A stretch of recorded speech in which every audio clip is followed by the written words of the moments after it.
Okay, buyer tip number 9. This is house tours etiquette, and we'll keep this brief, but I want to run through a few things that you need to know when we're going out on home tours. So number 1, open houses. Feel free to go to open houses when you're working with me. That's just fine, but do let the agent know when you walk in the door, hey, I'm working with Jessica Ball. She's my realtor.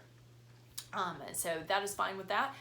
Next thing, when we're going to go on house tours, a few things that we need to do. 1, when there's going to be other people involved in the decision-making process, like I said earlier in a tip, parents, adult children, children in general, although there's a caveat to that one right now, and aunts or friends or things like that, if they are very involved in the process, then they need to be with us from start to finish on these house tours so that they're seeing everything in the market that's available to you, because what we don't want to do is go with you, you find a house, then bring them in to see it. 1, you may not have that time before that house is off the market again with pending with someone else's offer, but then also you don't want them coming in and only seeing that one house, and they don't have that frame of reference or perspective of seeing all the other houses that are available to you too.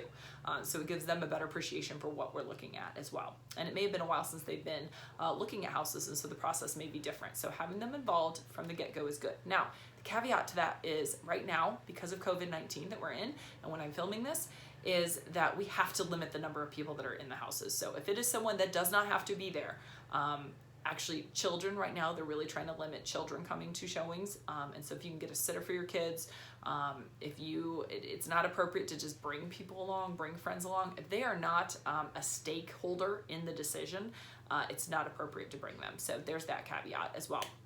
Next thing is we'll need to wear masks right now, and if you want to wear gloves, that's always appreciated too. I know some sellers sometimes leave those out for us to wear. We also will be using hand sanitizer. I bring hand sanitizer to every showing, so we'll be doing that going into a property to protect the seller, and then once we leave a property to protect ourselves. Because we assume that people are cleaning, but we just don't know, and we want to make sure we're taking that extra precaution. Also, be expected to move your shoes or put on booties. So that means if you want to remove your shoes, having shoes that you can take on and off easily, but then also shoes that are appropriate for walking around a yard. High heels and things like that might be difficult, particularly if we're going to be looking at something with land or a large lot or something. So wear things that are appropriate, easy to slip on and off, and then also that you may be expected to wear some booties as well to help protect the floors, because it could be the floors of your new home, so we want to keep them clean and nice. Also with etiquette for home tours is going to be bathrooms. My personal stance is it is highly inappropriate to use a restroom at a house that we're doing a home tour on. I know emergencies happen, okay?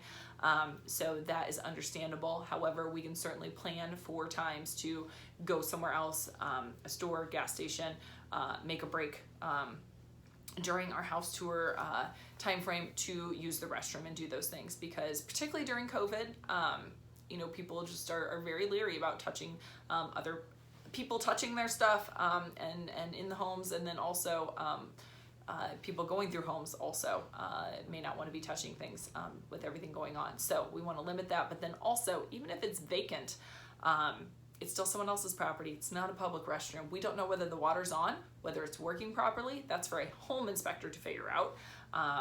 Because what you don't want to do is flush that toilet and 1, it not flush, or 2,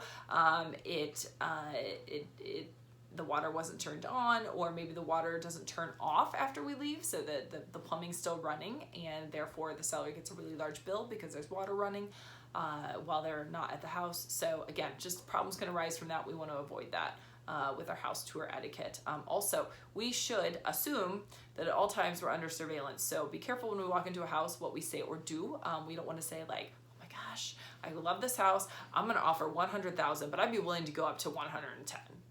Well, if a seller is listening to that, you know it's going to happen there when they counter. So just don't give up your negotiating power there. And then also just be cognizant of the fact that this is someone else's property, and we don't need to be rifling through things.